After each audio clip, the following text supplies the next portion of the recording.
Channel है। वैष्णो देवी में फंसे हैं 400 तीर्थयात्री, कोर्ट ने दिया मदद का आदेश। मतलब जब मरकज में लोग होते हैं जिसके लिए बाकायदा मरकज की इंतजामिया पुलिस से परमिशन मांगती है कि उनको गाड़ियों की उनके पास हैं, सिर्फ आप आने जाने की परमिशन दे दिए तो वो नहीं मिलती है, उनको छुपा हुआ बताया जाता है। और जब वैष्णो देवी में तीर्थयात्री होते हैं तो उनको फंसा हुआ बताया जाता है। ये मीडिया का कैंपेन आप देखने की कोशिश करिए कि किस तरह से कैंपेन बाकायदा चलाया जा रहा है। सवाल इस चीज़ का नहीं है कि धर्म की बात है, सवाल इस चीज़ का है कि आप सच दिखाएं। अब एक और 2-3 चीज़ें आपको दिखाते हैं। 21 मार्च को 19 तारीख को प्रधानमंत्री अनाउंस करते हैं कि जनता कर्फ्यू लगेगा, लोग अलग अलग रहें, सोशल डिस्टेंसिंग मेंटेन करें। 21 मार्च को साक्षी महाराज बलिदान दिवस मनाते हैं मथुरा के अंदर, जिसमें सैकड़ों से भी ज़्यादा लोग इकट्ठा होते हैं। आगे बढ़िए आप।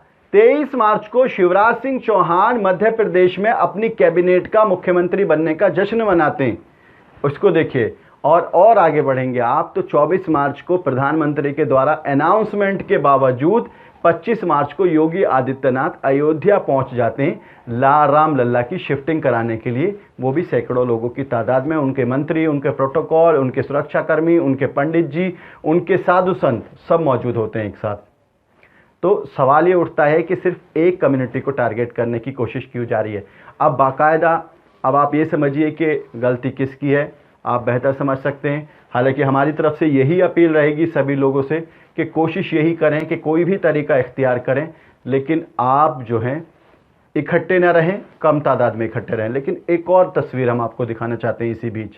अगर ये लोग मरकज़ के अंदर ऑर्डर को फॉलो कर रहे थे तो ये छिपे हुए थे, लेकिन अगर यही लोग बाहर निकल आते, जिस तरह से आनंद विहार बस स्टैंड पर लोग निकल कर के आए थे, तो शायद यही मीडिया मरकज़ के लोगों को ये कह रहा होता कि देखिए मुल्ले जो हैं वो कोरोना फैलाने के लिए सड़कों पर उतर आए।